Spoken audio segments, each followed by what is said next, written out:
Hello, everyone. We are talking about muscles and bones this week.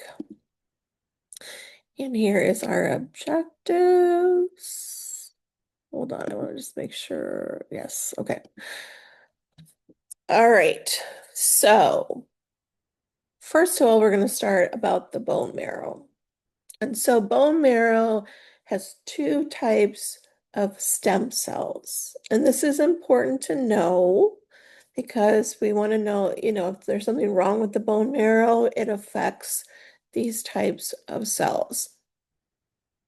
So first of all, there is the mesenchymal stem cells, and those differentiate into osteocytes, which is bone, hypertrophic chondrocytes, which is cartilage, myotubes, which is muscle, stroma cells, which is marrow, fibroblasts, which is tendon and ligaments, and other cells, basically connective tissue. It also is storage of hemoto, hemo, hematopoietic stem cells, and they differentiate into lymphocytes, neutrophils, basophils, eosinophils, monocytes, platelets, and red blood cells. So basically all of your blood cells. So I just put some pictures on here. I'm not going to expect you to know, like if I give you a picture and we're like, what kind of cell is this? I'm not going to do that. But just to show you that these look a little different. These are like your tissues, and this then is blood cells. So first of all, we need to understand, how does a muscle contract? So I've gotten a little bit of diagrams to show you. So first of all, there's 4 stages to muscle contraction. There's the excitation, which is the spread of the action potential from the nerve terminal to the neuromuscular junction. So if you look into this picture here, you see this is your nerve cell right here, and it is releasing the ACH is that binds to the receptors here, and that opens the sodium ion channels. So this then causes rapid depolarization caused by that electrical impulse in the muscle fiber, and this spreads to the transverse tubule, and this is the transverse tubule. See right here, transverse tubule. And this causes voltage-sensitive receptors that cause the calcium release from the sarcoplasmic reticulum. So the nerve impulse comes through to the muscle cells. It goes to the transverse tubules. That releases calcium. So then the calcium migrates to myofilaments, and this is present in the muscle proteins of troponin and tropomyosin. So here's troponin right here.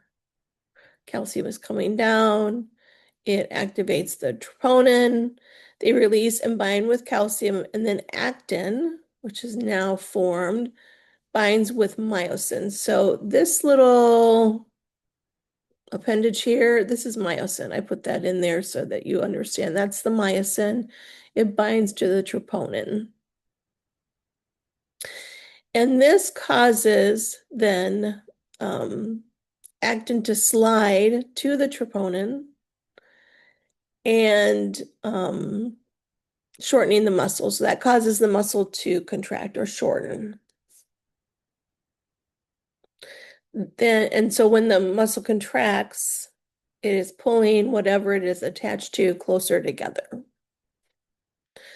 Then relaxation is where the sarcoplasmic reticulum absorbs the calcium and removes it from the troponin. So it brings it back. So this is relaxation over here. So you see the troponin, the sarcoplasmic reticulum is absorbing the calcium, pulling it away from troponin. So troponin then releases the myosin and the actin. So how is calcium released from the T tubules or the transverse tubules? So calcium is stored in the gosh, I can't talk today. Sarcoplasmic reticulum, and it's released and transferred through a calcium channel. So remember, we learned about these different channels, the sodium potassium channel. So you see that here. And there's also a calcium channel. Calcium is then released and transferred through this channel. There are two types of calcium channels in the myocardium. So that is the heart muscle. So if you've heard of calcium channel blockers, the medication, what they are blocking is this release of calcium. Therefore, the calcium channel blockers are more selective to the myocardium. So when we prescribe calcium channel blockers, what we're doing is lowering blood pressure.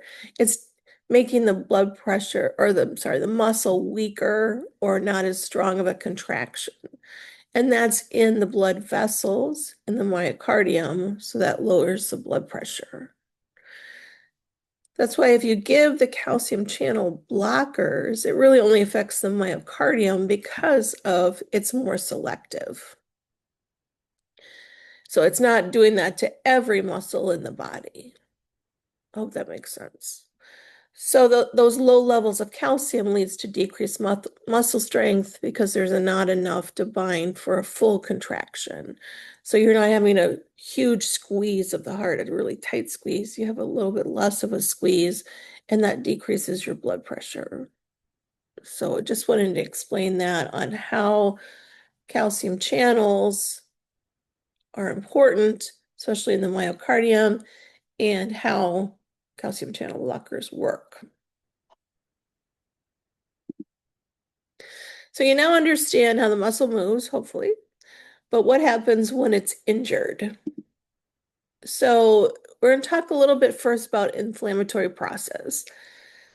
It's very important that you understand the inflammatory process because we will talk about it many, many times. There's a lot of disease processes that are related to the inflammatory process. So you know what inflammation is, but what is the actual process? So it occurs in vascularized tissue, and it has a very active rapid response. So it depends on the activity of the cell and the chemical components that are released as to what happens to the body. But it is very nonspecific. So a lot of times if you have an inflammatory process, you don't feel very good, even though maybe the inflammation is related to just one part of the body. You generally don't feel good because it's not nonspecific. So one of the first things that occurs is vasodilation, and this increases the blood flow to any injured site. So this causes increased vascular permeability. So this is usually related to a release of some kind of chemical. So the vasculature becomes leaky, and what it leaks is not red blood cells per se or any other blood cell, except it will release white blood cells. But it does leak fluid as well. So because of that fluid leaky, you get edema, you get swelling, and then you get an exudate. An exudate is not a like a pus. Exudate is just a healing process. So sometimes you might see, like if you have a scrape or something like that to your body and get this kind of yellowish discharge, or maybe like strep throat. Usually you'll see that exudate on the tonsils. It's not the it's not pus, like it's just an exudate. I don't know how to explain that. So it's fluids with blood cells in it, but it's different than pus. So this increases the blood flow to the site. So it's red and warm. So you have swelling, you have that exudate formation, you have redness and warmth because of increased blood flow. The white blood cells adhere to the inner walls of the vessels and they migrate through enlarged junctions caused by chemicals. So these are a few of them. There's quite a few different ones, but these are some of the more familiar. So histamine, bradykinins, leukotrienes, and prostaglandins. And we're going to talk about this a little bit more later, but I wanted to kind of show you right now because we will talk about inflammation in the tissues, muscles, um, in this lecture. So this is just kind of a picture. So if you have an injury here, then it shows you this is the blood cells here, or the bloodstream, the blood vessels, and you might have bacteria. So then you have a chemical signal telling the body that the body or the skin has been invaded. And then it releases a signal, in this case, histamine. Then it causes that dilation and leakiness of the capillaries. And so phagocytes migrate to the area, or white blood cells migrate to the area. So you see, you get the swelling, you get some drainage of clear fluid or blood if you've ruptured through a blood vessel. And then we have the phagocytes consume bacteria, debris, and remove that from the body. Also, platelets are very tiny, so they also leak out, so that stops any bleeding from continuing, forms a clot. So one of the chemicals we'll talk about is cytokines. Cytokines are either interleukins, interferons, or neither, and they respond to certain antigens. So they alter adhesion molecule expression on the cells, and they attract leukocytes. And they induce proliferation and maturation of leukocytes in the bone marrow. So not only do they attract the white blood cells, but they tell your bone marrow, let's make some more because we're going to need them. And this enhances or suppresses inflammation. So if you have a lot of inflammation and your body is kind of overwhelmed with that, the cytokines can also tell it to shut off. Like, okay, we've done our job, it's done. And they also mediate development of acquired immune responses. These cytokines can produce vasodilation and vascular permeability, again, making the vessels leaky, pain, fever. Those are a couple of things. Pain is telling you there's a problem in your body. Fever is a way to fight off bacteria or viruses. Leukocytosis, so making more white blood cells. Acute phase reactants, and it also will limit, though, the inflammation so the body doesn't go crazy with that. And it produces the immune response, it repairs and heals the site of injury, and it causes phagocytosis. So those white blood cells are engulfing debris and bacteria or viruses. We'll talk a little bit about mast cells. We'll talk about them more later. They are non-phagocytic, and they are located in connective tissues, in your mucosal surfaces, and near blood cells. And they contain granules with mediators. So they'll release histamine and heparin. So heparin means that it will prevent a clot from forming. So when you get all of those blood cells there, you don't necessarily always want a clot to form because you don't want to plug it off, those white blood cells coming in. So it will release heparin, but histamine is also what's released. And we all know what histamine is. If you've ever had allergies or anything, you know what histamine is.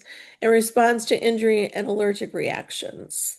So I wanted to touch on those two things for inflammation, but like I said, we'll deal more with inflammation when we talk about infections.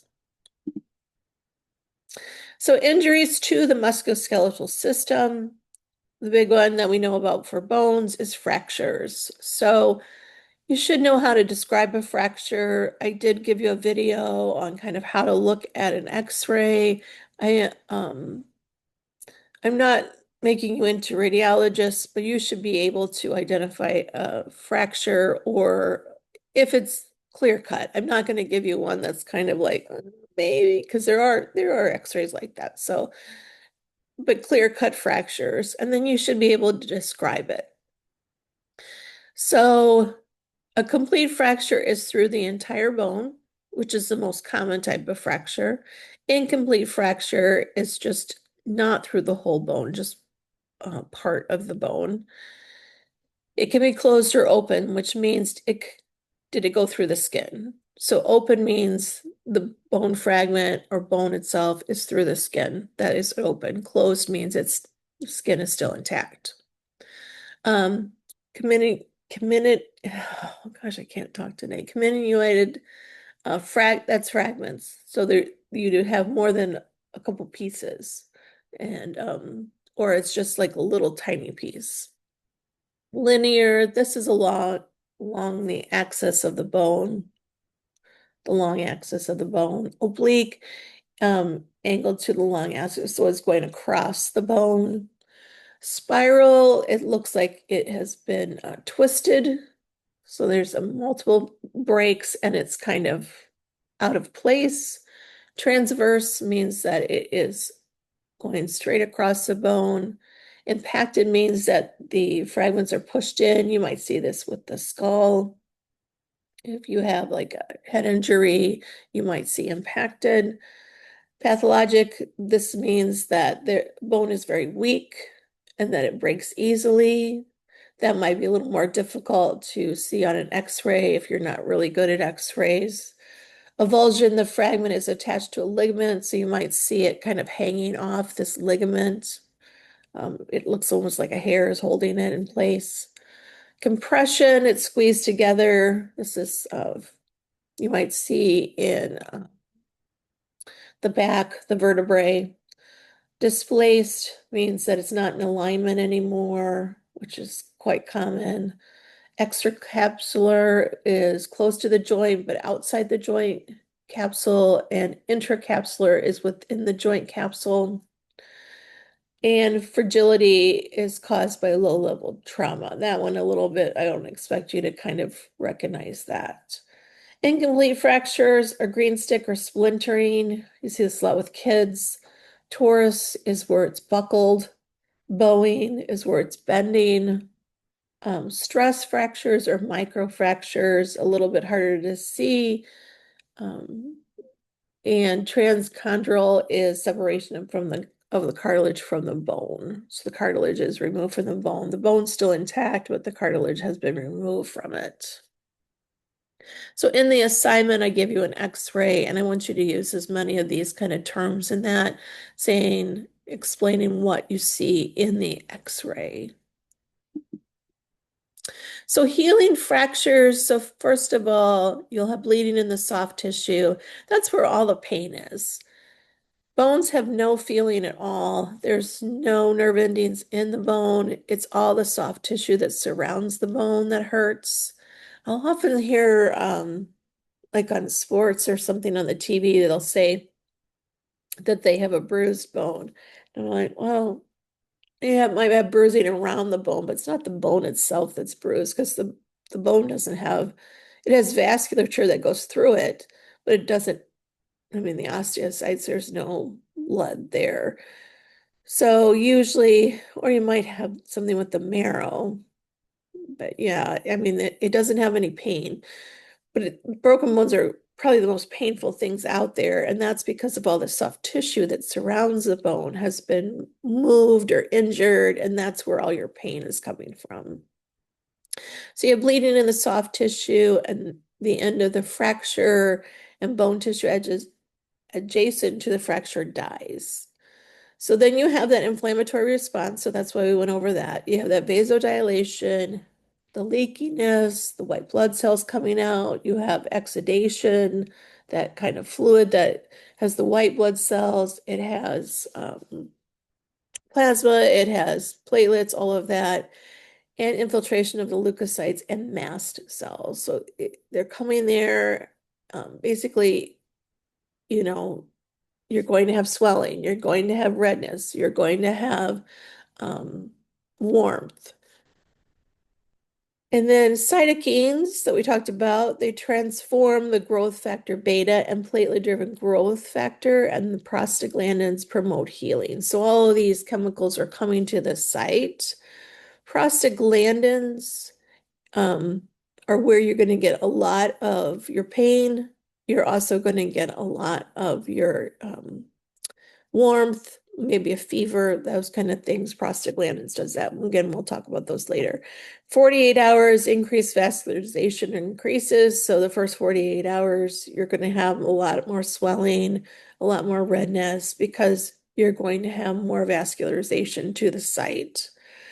Osteoblasts and osteoclasts, they're activated to produce a callus formation. Those are coming from the bone marrow. They go to the site and they start to, as they used to say, knit the bone. They are there to um, form this callus. So the callus is bigger than what the bone actually is.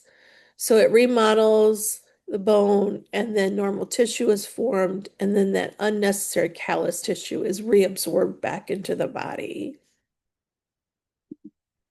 So if you look at a bone, you see here, this is the initial break in this bone. This is the humerus. And you'll see the break in it here, the fracture. This goes all the way through. It's a transverse break. It goes across. It doesn't go the length of the bone. And you look at it on day 4 and it looks displaced. It's not in alignment. You know, we used to worry so much about bones being in alignment for, I don't know how many people were on traction in the old days, but, we don't do that as much anymore because I know this one doctor I worked with, he was like, you put two broken, pieces of a broken bone in a room and they will connect and they'll be fine. So we don't worry as much about the alignment. We don't want the bone to be necessarily deformed, but a lot of times it will heal pretty well without getting it perfectly in alignment. So we don't have to pull these apart to get the bone into alignment. So you see it's a little displaced now. On day 7, this is the callus formation. So you see how big it is. So you see this callus formation. This is building the different bone cells together. And then you see it's kind of a bit smaller here, but you see the bones are still not totally aligned, but they will be. And then the bone is healed at 6 months. The bone looks the same. You see kind of a little bit of a weakened area in here. But over time that will fill in very nicely. So it heals very nicely. But this is the callus that I'm talking about. So if you see this, this isn't a fresh break. Based on the callus formation and what it looks like, this is an old break. So just to understand that. So clinical manifestation, again, pain, typically due to the soft tissue damage, muscle spasms at the site. Numbness because of the swelling. It might pinch on nerves. So the distal appendage might have some numbness because of that. Angular deformities. So the leg itself or the arm or whatever bone is broken, it might look like it's not straight. Tissue swelling and limited range of motion. That used to be what my mother always said to me, if you fell and you thought that you had a broken bone, she'd be like, "Can you move it?" She was a physical therapist, but she'd always be like, "Can you move it? If you can move it, it's not broken." And like, really? But yeah, that's not always true. But most of the time you do have limited range of motion. All right, besides fractures, you can have dislocation and subluxation. So subluxation means that it is partial displacement. So dislocation is totally displaced from the joint. So if you look here, this is an elbow where the humerus has come over and it's displaced from here. This is quite common dislocation. We used to call it, I don't know if they call it because I don't do adults anymore, but they used to call it nursemaid's elbow. I had this as a kid. I was hanging from um, like a jungle gym kind of thing. And I was hanging by my knees, and when I put my arms down, it dislocated my elbow. And I remember it hurt like crazy. But then I went to the emergency department, and the doctor didn't even take me to a room. We came out into the waiting area and popped it in within a few seconds, and I was fine. So it's a common one to dislocate, easy to put back in. Subluxation is partial displacement of the joint. So you see here the thumb is not in alignment, but it's not totally out of the socket of the joint. And it can be caused by muscular imbalance, so it could be caused by congenital or neurologic incongruities in articulated surface of the bone. So there might be something wrong with the socket or something wrong with the head of the bone that it doesn't stay in place, or joint instability. So recurrent injuries can cause it where you can dislocate it very easily, and then but most of the time you can put it back in the socket. Most common joints are the shoulder, the elbow, wrist, finger, hip, and knee. Anything that's an articulating bone, that's going to move. Trauma to the soft tissue and joints. So we have, if you need to know which is different, what's the difference between tendons and ligaments? Tendons are attaching bone to muscle, and then ligaments connect the bone to another bone at the joint. So ligaments are connecting bone to bone, tendon is bone to muscle.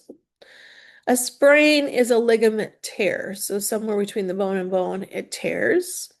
An avulsion is complete separation of the tendon or ligament from the bone. And a strain is a tendon tear.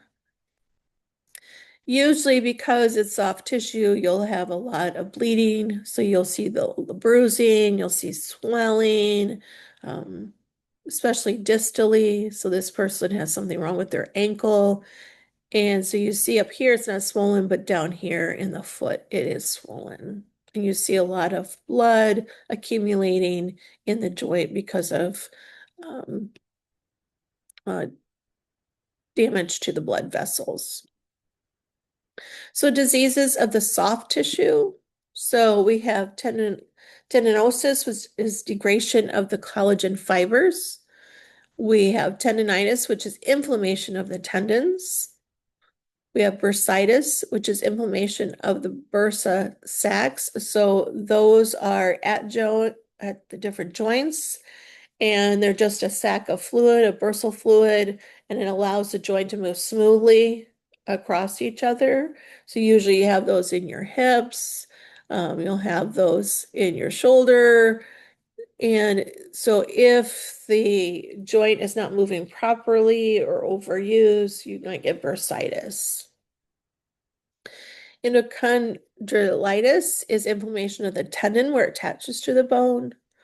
Muscle strain is local muscle damage, so you have different degrees. So first degree, the muscle is overstretched. So that might be like if you work out and you haven't worked that muscle in a while and it becomes overstretched, it gets very sore.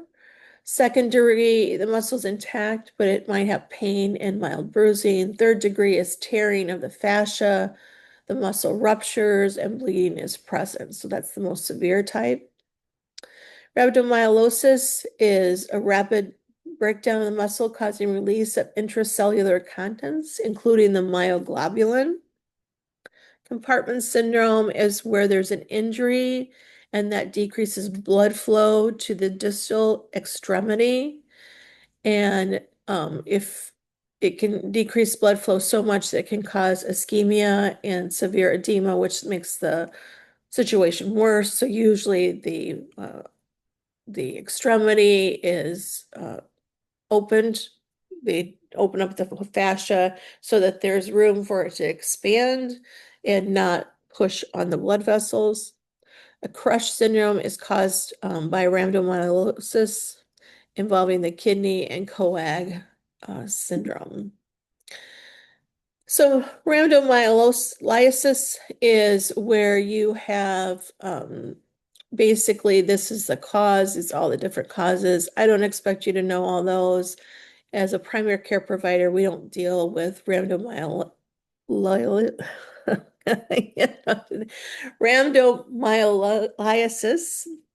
Lysis. Boy, I need to go to bed and start over. Anyways, I just wanted you to know some of the problems with it. There's lots of different things that can cause it. And You can even have an influx of extracellular sodium and calcium into the muscle cells. So lots of different things that can cause it. Symptoms are muscle pain, muscle weakness, and dark urine. So on these patients, we would order a creatinine kinase level, and if it's elevated, we worry about this. And treatment is we want to prevent damage to the kidney. So we give fluids, we correct any electrolyte abnormality, and of course, whatever's causing it, we treat that. All right, diseases of the bone. So probably one of the more common that you know of is osteoporosis. This is low bone density. This impairs the integrity of the bone. On one of the videos, it talks about the x-rays. You'll see what it looks like on an x-ray. You have decreased bone strength and you're at high risk for a fracture. And this is caused by remodeling cycle is disrupted, leading to imbalance in the coupling process. So the bone is very, very weak. It fractures very, very easily. Clinical manifestations, you might see bone bowing or other deformities, pain, fractures, easy fractures, and kyphosis. So that's where they're, you know, um, the curvature of the upper thoracic cavity is very, very curved forward. You would see this in older people, especially women, because of dealing with menopause and those kind of things. People who have gone through cancer and have chemotherapy, especially women with breast cancer, some of the chemotherapies for that, they are at risk then for osteoporosis. Osteomalacia is inadequate or delayed mineralization. So you have soft osteo tissue instead of that rigid bone. So very, very weak bones that will bow. Piaget's disease is increased metabolic activity characterized by remodeling of the bone, and this leads to enlarged and softened bone. Osteomyelitis, very, very scary. This is infection of the bone, difficult to treat because of getting the antibiotic to the site of infection. And then, of course, bone tumors. There's different types of bone tumors. There's osteogenic, which is formation of the osteoid tissue with sarcomatous tissue. Uh, chondrogenic tumors producing cartilage or cartilage substance. So chondro is a Latin term for the cartilage. So that's how you can know that that is dealing with cartilage. Collagenic tumors produce connective tissue instead of bone. And myelogenic originates from various bone marrow cells. Osteoarthritis, this is loss or damage to the articulating cartilage in a joint. It causes new bone formation and thickening in the joint capsule.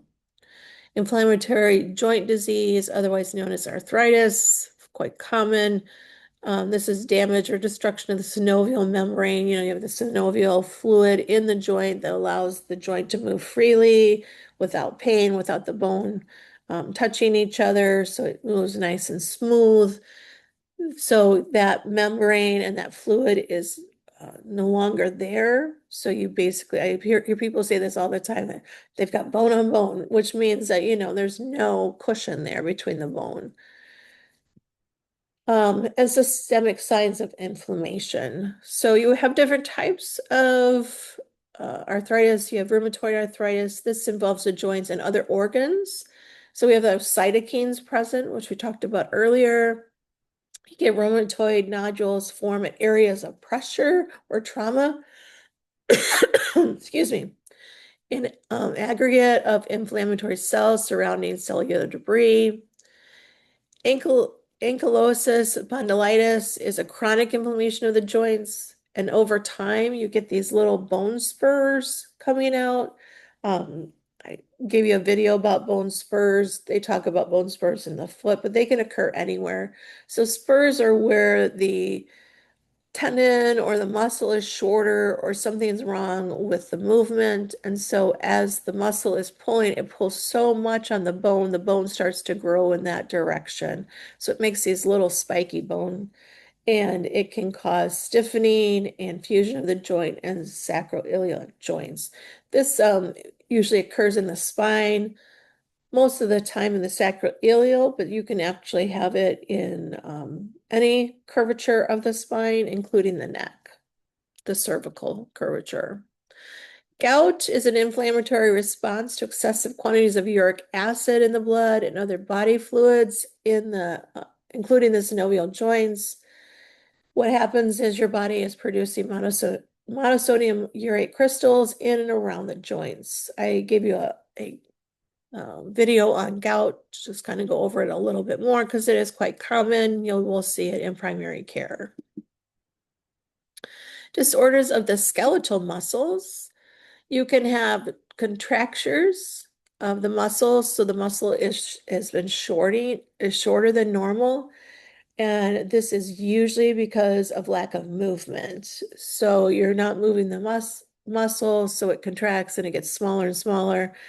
And our contracting muscles are stronger than our relaxation muscles. So, if you lay down, let's say you lay down on your side, you naturally pull your legs up and your arms in. And that's because those muscles are stronger. That's why a baby is laying like that, all tucked in, is because those muscles are stronger. And that's because you were in utero and you couldn't put everything out and stretch it. So those muscles are just stronger. Disuse atrophy. So remember, atrophy, they have all their muscle fibers, they just are smaller. So the muscle appears smaller. Periodic paralysis. This is an autosomal dominant mutation of the skeletal muscle in the sodium, calcium, and potassium channels. So remember, we talked about how sodium is important in muscle contraction, calcium is important. Sodium and potassium cross the membrane with that sodium potassium pump, that ATP ACE pump. And so when a sodium is affected, potassium is as well, because sodium is going into the cell, potassium being pumped out of the cell. Fibromyalgia, there's not 100% understand it, but it is a chronic joint and muscle pain, fatigue, and tender joints. They believe it's an abnormal pain processing in the CNS. It's triggered by stress. Treatments based on lowering stress and treating pain. So these are some of the symptoms you would see with fibromyalgia. Like I said, we're not 100% sure what's causing all these issues, but this is some of the symptoms you would see. And it can be quite debilitating for some people. Chronic fatigue syndrome is a little different. You have profound fatigue, musculoskeletal pain, cognitive impairment. You can't sleep very well, or if you do sleep, you don't feel refreshed when you wake up. Impaired neurological energy, immune impairments. Unknown cause, but believed to be environmental and genetic. And remember, we talked about the mitochondrial disease. So there might be some relationship to the mitochondria, and that's because of that decreased energy that these people have. So, a lot more to come with chronic fatigue syndrome. Again, these are the symptoms for it. Now we're going to look at children. We're going to look at these different types of musculoskeletal problems in children. One of the most common is developmental hip dysplasia. So if we look at the different types of dysplasia, you have your normal hip, you have some dysplasia where maybe the joint is a little bit looser. The two types of dysplasia that we talk about, two types, is subluxation, where it's not totally out of the joint. We talked about subluxation early in the lecture. It's not totally out of the joint. It's just moved a little bit. but you still will get symptoms where you would do like the ortolani Barlow's and you would feel like a clunk and a click. So what you do is when you'll learn more about this in assessment, but if you do the ortolani's, which your ortolani and Barlow's where you're moving the hip towards the abdomen, you'll feel a click where that is where the bone is coming out of the joint.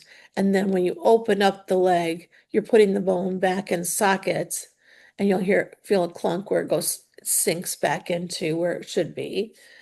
A true dislocation is where the hip is totally out of the socket. That is rare. You don't see that too much. We see that a lot with kids with spina bifida because they don't have muscle strength below the waist that they can, you know, keep the bone in the socket. So it's been kind of floating in there and it stretches out the tendons and ligaments so it pulls it out very easily. When we talk about dislocation, we can grade it as well. So grade 1 is slight or no displacement. So you know it's not totally right in the joint. It's a little bit off. That's a grade 1. Grade 2, 50 to 75% displacement. You can see here that this acetabulum is very open. You don't have a good hole for the socket. Again, I gave you a video on this. Grade 3 is 75 to 99 displacement. So it comes out, it doesn't come totally out. But again, you see the acetabulum is very shallow. And then grade 4, again, total displacement. Tilapes is a congenital deformity in which the foot is twisted from its normal position. I don't expect you to know all of these tilapes, but because you don't see them very often, what you typically will see is tilapes valgus and varus. So tally is ankle and pes is foot, so that's ankle foot. Tilapes disorder. So tilapes cavus is a high arched foot, so that's over here. You don't see that too often on a baby. Tilapes equinus is plantar flexion. So, where is Tilapes equinus? Oh, he's here. So the foot is pointing downward. Tilapes calcaneus is dorsiflexion. So that's here. So these three is typical. You might say, oh, yeah, I've seen that on a baby. You probably haven't. These are fixed, so it's not a positional thing. So yeah, maybe you might see a baby's foot way, way up, almost touching their shin, and you think, oh, that's Tilapes calcaneus, and it's not. It's just the way they've been laying inside of mom. And when you take the foot and you put it back into neutral position, it goes there easily.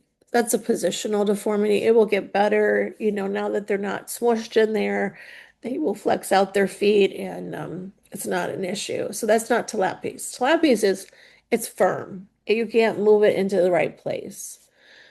So Tilapes valgus is abduction and eversion. So Tilapes valgus is right here. Tilapes varus is adduction and eversion, and that is, where is it? Tilapes varus. Oh, right above it.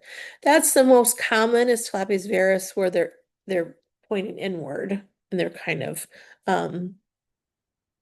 inverted and abducted, whereas valgus, they're pointing outward and they're everted. These two, again, you can't get them in the right place. If you can get the foot by passive range of motion into where it should be, then it's not Tilapes. Tilapes is an actual bone problem and it needs to have significant treatment. If it's a positional deformity, just passive range of motion. I mean, most of the time the baby will do it on their self when they start to be able to move their feet better for positional. So there's a difference. If it's truly Tilapes, Varus valgus, or one of these other things, it's fixed in that position. You can't move it. So keep that in mind. So collagen, a little bit about collagen because we have some collagen disorders we're going to talk about. So collagen is a protein found in the skin and connective tissue. It provides structure and support for the tissues. It helps with replacing dead skin tissue. It provides elasticity. So that's the big thing that all women, I shouldn't say all women, because men do it too. We're all worried about our wrinkles and everything, and we're obsessed about it. It just amazes me how obsessed people are with their wrinkles. It's like it's going to happen. It's going to happen. I mean, we all get them. You're not going to look like you're 25 the rest of your life. You just won't. So we really should learn to love ourselves. I'll get off my soapbox now, but really learn to love yourself and embrace your wrinkles. Yeah, whatever. Anyways, let it go, Christina. So elasticity. So as you get older, you're losing collagen and your skin, your tissues aren't as elastic. It is required for the clotting of the blood. Type 1 is most common. It's required for bones, ligaments, and tendons.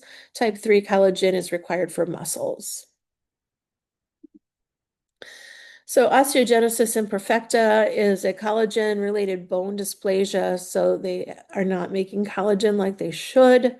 There are different forms. There's severe forms that, like this child here, you see that they have a brace around them and the body, and that's to support their body because just sitting up can cause the bones to fracture in their back. That's how brittle their bones are.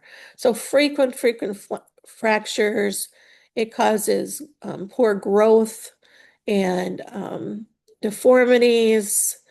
Like I said, they wear these braces. Another thing with the lack of collagen is the blue sclera. So that's a key sign of osteogenesis imperfecta. So you see that blue sclera.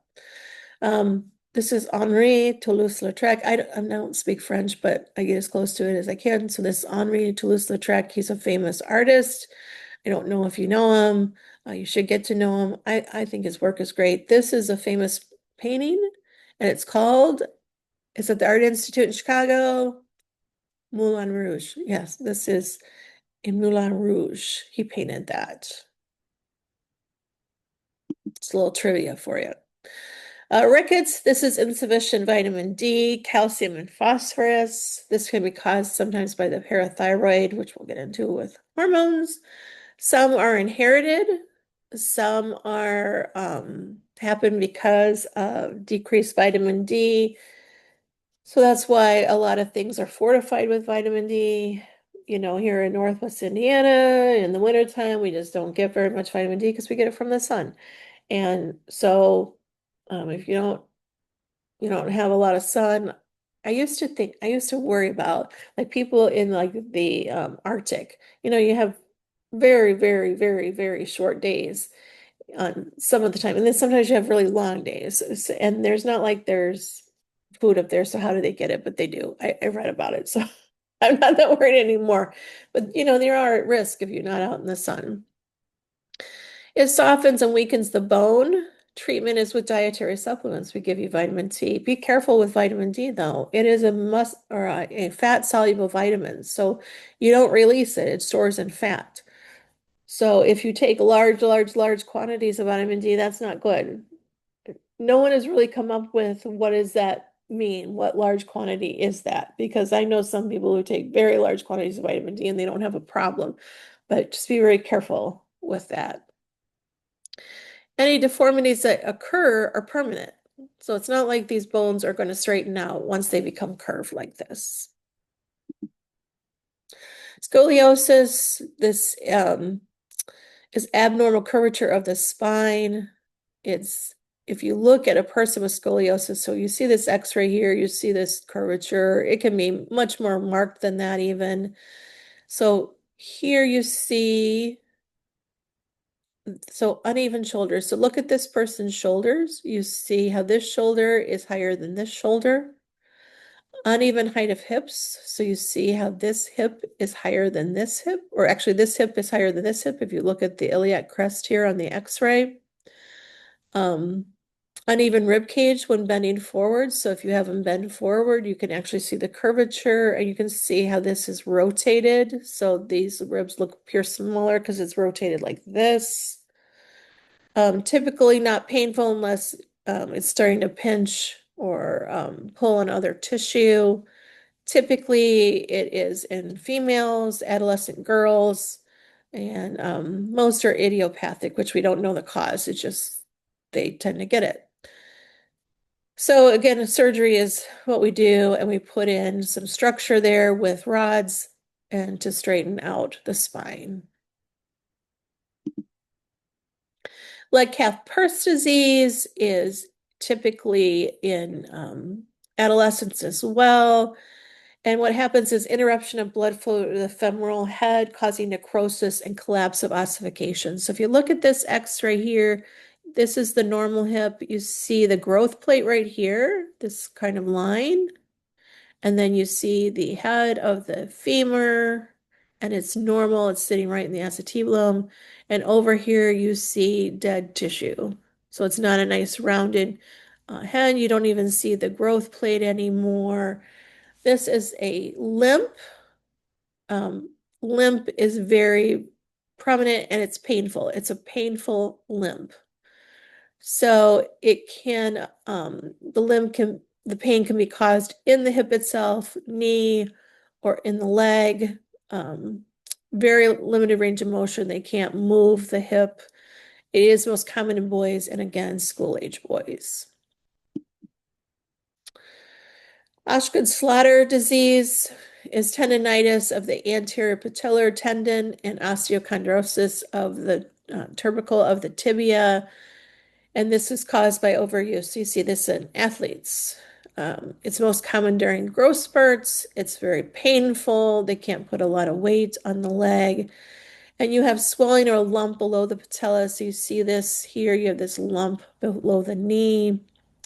And it will improve during periods of time without growth. So what it's doing is pulling the bone. Remember, I talked about how the tendons are pulling the bone out of placement or just causing almost a spur. So you see here the bone is being pulled forward. So usually this is rest and, not, giving rest to the joint and letting that bone smooth out again. Neuromuscular disorders, there's Duchenne's muscular dystrophy.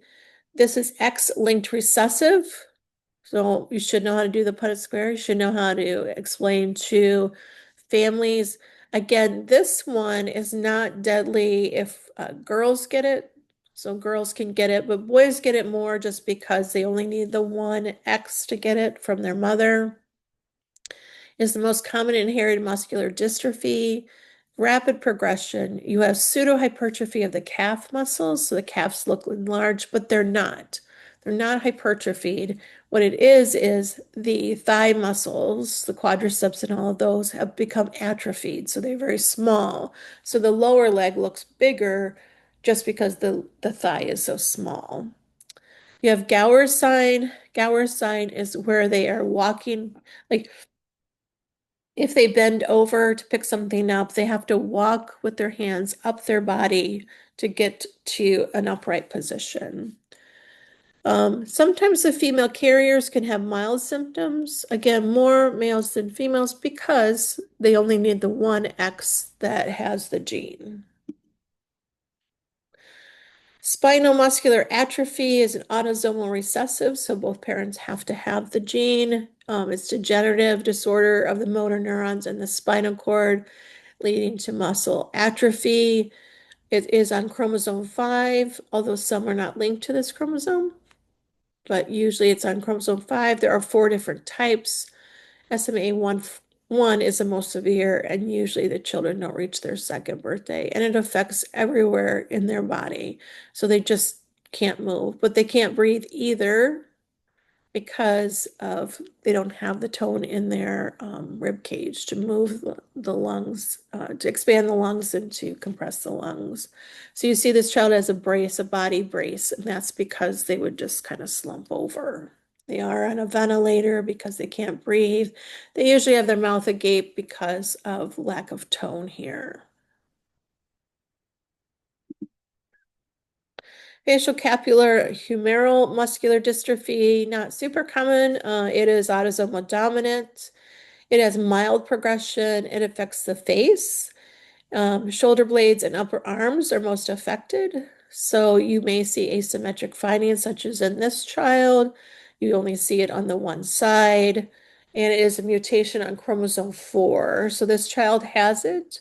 So the face, you see ptosis or the drooping of the eye. You see kind of a weakness in the face. Kind of you see his lower lip is kind of drooping.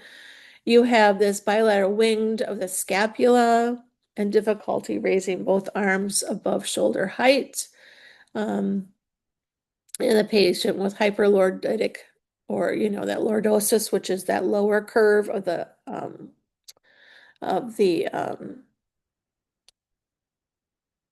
iliac sacrum area. And he also has hearing aids because it affects their hearing. Myotonic dystrophy, there's two different types. It's a repeat on a chromosome, which we talked about. So in one type, it's CCTG repeats on the DMPK chromosome 19. This affects the heart and skeletal muscles. CNBP repeat on chromosome 3 affects the brain, heart, and skeletal muscles. And the longer the repeat, the more severe it is. So in each generation, the repeat gets longer. So the initial people with the repeat don't have as many symptoms, but if they have children, they're more affected. If they have children, they're more affected. So it just gets worse with each generation. Um, I put Gilbert Gottfried here because he had myotonic dystrophy. He actually died of complications from myotonic dystrophy. Usually we worry about the heart with myotonic dystrophy because it does cause problems with the heart muscle. He has your typical head shape of a myotonic dystrophy person. We kind of describe it as almost box-like. So it's a little bit kind of square at the top and kind of elongated. And that's kind of a typical presentation of myotonic dystrophy patients. All right, that's the end of our lecture. So if you have any questions, we do have a review session this week, so I'll be seeing you then. So have a good week.